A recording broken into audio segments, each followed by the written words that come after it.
Gracias por la pregunta. Yo creo que es una pregunta supremamente importante. En efecto, la política de tierras en Colombia siempre ha estado inmersa en una discusión política muy grande. Sin embargo, tenemos que avanzar.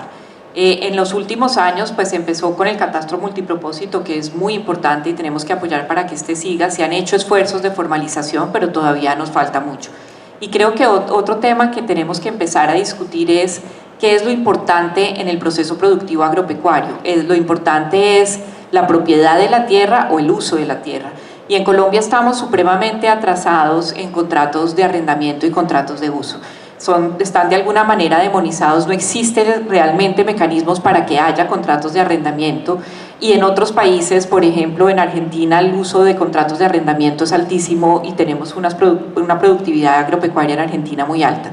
En los países asiáticos también es así.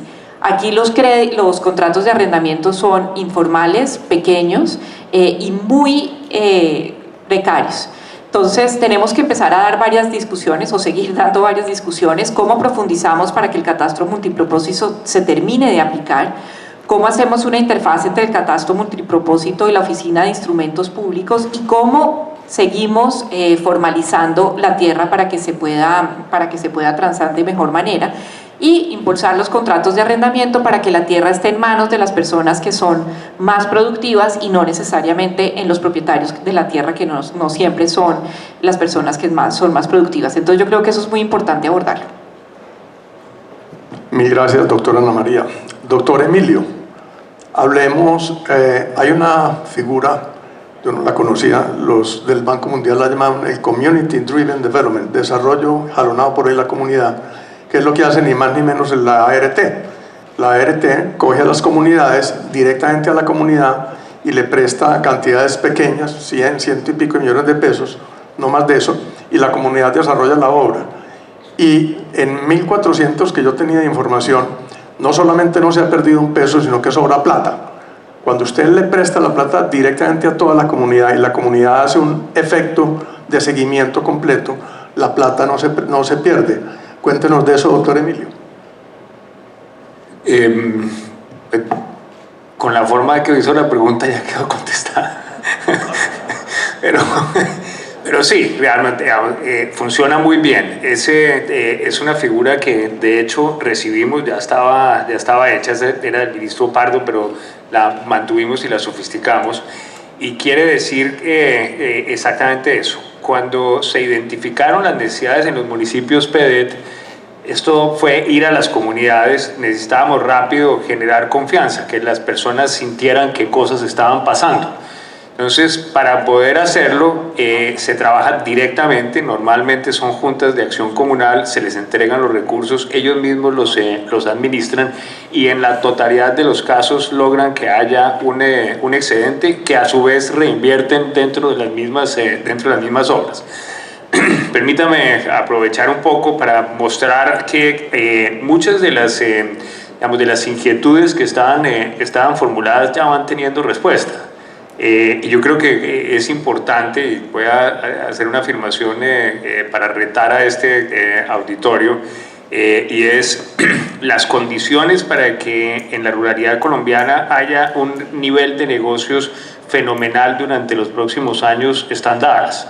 Y el sector financiero, que siempre ha ido a la cabeza, lo está haciendo con su parte de inversión social, no con la parte de inversión en negocios, pero las condiciones sí están dadas. En los municipios PEDET, la inversión social se multiplicó en los últimos 3 años por 1000, no por 10, no por 100, por 1000. Y lo que dice la literatura es que la inversión social es el antecedente de la inversión de negocios. Más de la mitad de la economía en estos municipios es extractiva hoy en día, lo cual quiere decir que ahí está, y en la medida en que las condiciones se mejoren va a seguir siendo rentable. Tenemos la institucionalidad completa, tenemos la Agencia de Renovación del Territorio, que es la que estábamos describiendo, tenemos la Agencia Nacional de Tierras, que hace la parte de formalización. Preguntaba Ana María qué hay que hacer para formalizar. Es fácil. Realmente, aparte del catastro multipropósito que todos concordamos, la parte de formalización privada Normalmente hay un tema, es legal, no es tan frecuente como cree uno desde Bogotá City o desde Cartagena, que allá te da un problema de altísimas conflictividades, ¿no? Las cartas propiedad, ¿no?, son realmente válidas y son un mecanismo de transacción. Lo que pasa es que no es un mecanismo de transacción reconocido, y eso es importante tenerlo en cuenta. Sumarle lo que vale la formalización son 3 millones de pesos. Eso es lo que vale, 3 millones de pesos. Entonces, tener un producto en donde uno financie el proyecto productivo y financie la formalización no es sino incluirle 3 millones de pesos más. La doctora Miriam tiene la metodología, y en los sitios en donde se vaya a hacer masivamente podríamos estar llegando. La Agencia de Desarrollo Rural tiene hoy en día, para lo que tiene que ver con asistencia técnica, planeado que en los próximos 5 años vamos a tener la totalidad de los departamentos cubiertos. El país necesitaba tener planes nacionales sectoriales. Esas son las proyecciones para la ruralidad de lo que va a ocurrir en los próximos 20 años. Eran 16, vamos a terminar el año con los 16. Eso es como tener 16 supercompes, como tener 16 hojas de ruta para lo que se necesita la ruralidad completico para que haya el desarrollo en vías, en educación, en saneamiento básico, en todos los frentes. Las 2 unidades, tanto la unidad de víctimas como la de restitución de tierras, les mencioné cómo nos está yendo, y obviamente tenemos la Agencia de Renovación del Territorio. En el tema de regulación, y me da pena robarme 2 minutos que lo mencionaron, no yo, no el doctor Maecha, que está en la Comisión de Crédito, el superintendente financiero, doctor Jorge Castaño, hizo un estudio con su equipo de estudios sobre cada condición específica que se necesita cambiar en la regulación para llegar no solo a los municipios PEDET, sino para poder tener las condiciones crediticias con cada una de estas poblaciones. Y esa estamos en capacidad, y obviamente lo que va a ocurrir durante este año, que se vaya implementando, ojalá que el sector financiero, en vez de esperar, y no es una crítica, digamos, es algo que no hemos hecho tan público, nos jalonen, nos pidan, nos exijan, porque ahí está cada cambio regulatorio que debería darse. Nosotros tenemos memorandos de entendimiento con la Federación Nacional de Cafeteros. Tenemos memorando de entendimiento, y a mí las cifras me gustaron mucho. Si nosotros sumamos, como estamos sumando todas las poblaciones nuestras, somos el 5% de los productores de café del país. 5%. O sea, nosotros podríamos tener 2 puestos de junta directiva. Pero a lo que quiero llegar es que en términos de asociatividad no es sino que nos planteen cuáles son las propuestas y estamos en capacidad de conseguirlas. Y eso, capacidad de asociatividad, viene con el respaldo de cada una de estas agencias. Tenemos estas, como digamos, el que se mencionaba del Catatumbo, ese fue un primer muy buen ejemplo, y el segundo ejemplo fue lo que hicimos basado en este tema de Palma con la Fundación Buffett. Entonces, en el caso de la Fundación Buffett, tenemos un programa de formalizar para sustituir. Son 1.200 familias. Identificamos cada uno de los sitios en donde se necesitaba sustituir la coca, cuál producto se necesitaba para sustituir la coca, cuáles son los puntos específicos de valor agregado y las vías. Entonces, ese proyecto vale 50 millones de dólares que está poniendo la Fundación Buffett, y ahorita tenemos con los europeos 3 de cacao y 1 de queso. Esos son proyectos que valen alrededor de 15 millones de euros. Esos ya no son pequeños proyectos, y el diseño es como hagan de cuenta, como un puerto. Entonces, está diseñado para que una vez que tenemos ese aporte, tenemos la unidad básica, pero cuanto productor quiera ir entrando, podemos irlo creciendo y creciendo. Y permítanme terminar con esto, y es, si todo lo anterior no fuera suficiente para hacer de esto un buen negocio, yo creo que el sector financiero tiene una condición adicional, y es las mejorías que va a tener todo el país por el hecho de que esto salga bien. En la medida en que a nosotros esto nos salga bien, y cuando digo nos salga bien es como país, digamos, es como gobierno, es como colombiano, es como funcionario, pero es como país, ¿no? Cada punto que a nosotros nos suban en condiciones de crédito, ¿no? Vuelve a los bancos, ¿no? Automáticamente más ricos. Y es posible que se nos haya olvidado. Y la razón por la que se nos va olvidando es porque como las cosas van saliendo bien, uno piensa que es que eso quedó en el pasado. Pero eso no es así. Si nosotros no aprovechamos esta oportunidad, seguro que las violencias se volverían. Luego, la mejor inversión que tendría uno como sector financiero, como sector de seguros, es que este tema para el que tenemos estos 10 años salga bien. Excelente, muy bien. Al doctor Francisco, aquí ha habido varias cosas que han venido pasando muy importantes en Colombia. Una es el impulso a la agricultura por contrato, que es un tema que ha tenido un impulso muy grande. El otro que lo ha hecho la banca es los corresponsales bancarios, donde ha habido un crecimiento impresionante, y eso es una revolución maravillosa, diría yo. Otra revolución maravillosa es en el tema de las fintech, nuevas formas con los Nequi, los David Platas, en fin, esa es otra. ¿Cómo conectar todos estos cuentos? A ver, doctor Carlos Enrique, miren, agricultura por contrato es uno de los pilares fundamentales de la política agropecuaria del gobierno del presidente Duque. Se trata de promover e incentivar esos esquemas donde los procesadores de materias primas y las grandes superficies, etcétera, se conectan directamente con el campesino, y para que el campesino pues no tenga que entregarle su producto a un intermediario que se queda con los márgenes. Y tiene un componente de crédito, y es el crédito más subsidiado de los que hay ahora en el mercado. Un pequeño productor, el crédito le sale al IBR menos 1.1. Eso pues es un crédito algo así como al 1.2% anual, un crédito prácticamente sin intereses. Y tiene que ver con el tema de los corresponsales, porque nosotros hemos crecido mucho nuestra red de corresponsales, casi que duplicamos la red de corresponsales propios. Con aliados propios tenemos alrededor de unos 650, con aliados alrededor de unos 2000, y estamos en un proceso de hacer trámites de crédito a través de nuestros corresponsales. El primer banco que lo hizo en el país fue el Banco Agrario.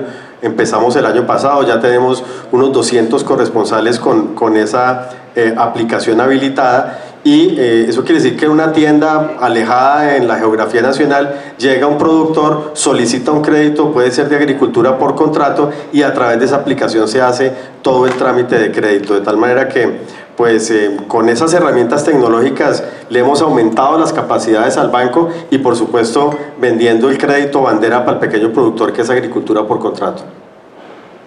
Doctor José, usted lo mencionó, pero usted sabe, yo soy del Club de Admiradores y fans del extensionismo agropecuario.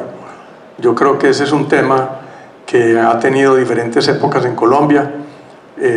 Para los que tenemos más añitos, no sé si se acuerdan, el aeropuerto El Dorado Viejo, uno entraba y a mano derecha había una oficina del ICA, y encontraba uno todos los folletos, ¿no es cierto?, de cómo sembrar piña, cómo sembrar papaya, cómo sembrar todo.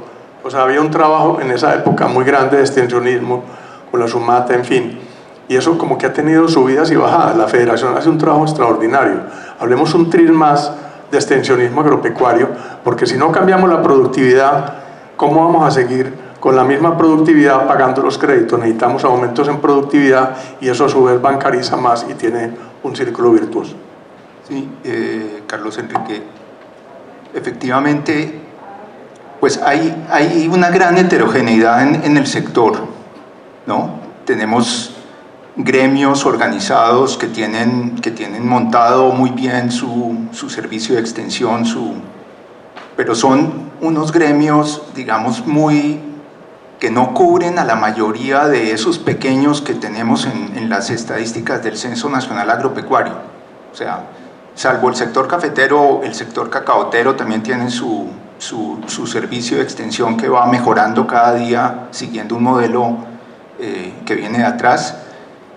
Y los otros sectores como palma o como los azucareros o los palmeros, pues obviamente son sectores de unas características distintas, pero ese pequeño que está en toda la geografía nacional y en los municipios PEDET, entre otras, pues yo creo que ese es un tema fundamental que también tenemos también que ver cómo se provee eso y que no es sencillo.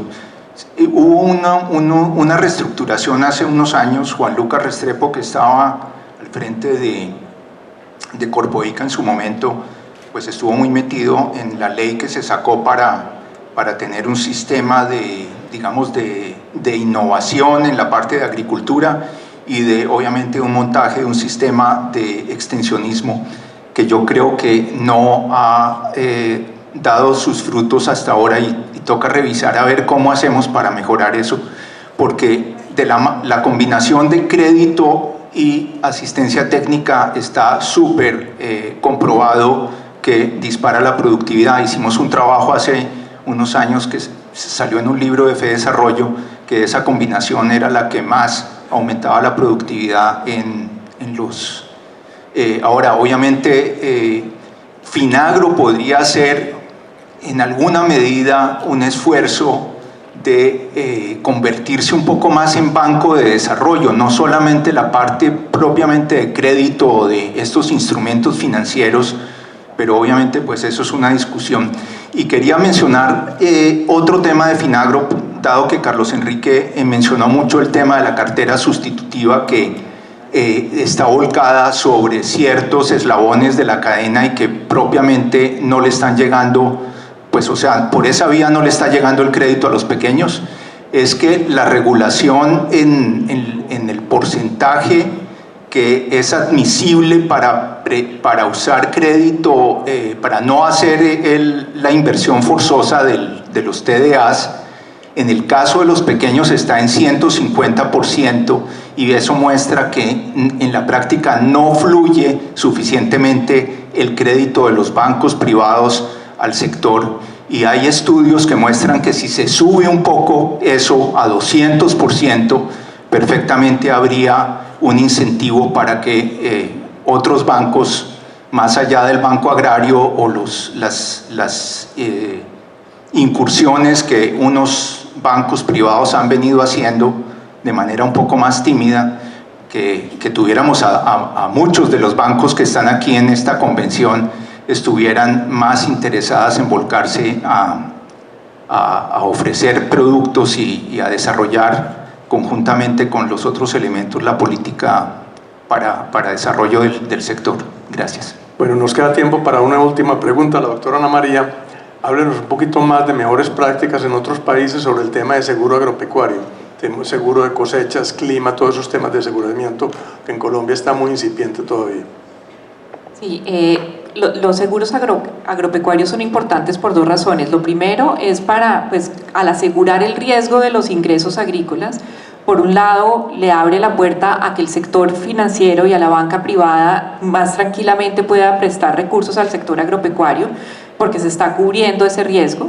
Y lo segundo es que para los pequeños productores agrícolas es muy importante, porque los productores agrícolas pequeños están muy sujetos a esos vaivenes del clima y entonces entran y salen de pobreza continuamente. Entonces es muy importante implementar esos seguros agrícolas, pero hacerlo es supremamente costoso. Es costoso porque, por lo mismo que otorgar créditos a pequeños productores es costoso, ¿no? Porque están dispersos por todo el territorio, porque hacer el seguimiento climático es difícil, porque es muy difícil verificar si en efecto se materializó el riesgo. Entonces, lo primero es que se necesitan inversiones para poder desarrollar seguros agrícolas, para tener modelos agroclimáticos por los cultivos. También se necesita tener sistemas de información de clima más estructurados y más sólidos. La Federación tiene un sistema muy importante y con sistemas de precios también. Y lo otro que es muy importante es cómo hacer unos microseguros para los pequeños productores rurales que sean muy sencillos y que no tengan un alto costo de verificación en terreno cuando suceden las cosas. Eso se llaman seguros de índice. Lo último, y con esto cierro, es que pese a que sí existen estos seguros para los pequeños productores rurales, son muy reticentes a comprarlos cuando existen. Entonces tiene que haber todo un sistema para poder entregar esos seguros agrícolas y que estén dispuestos a comprarlos. Bueno, con esto termina el panel. Les agradecemos a la Asociación Bancaria de nuevo por la oportunidad de hablar de estos temas rurales, a los panelistas y a ustedes por la asistencia.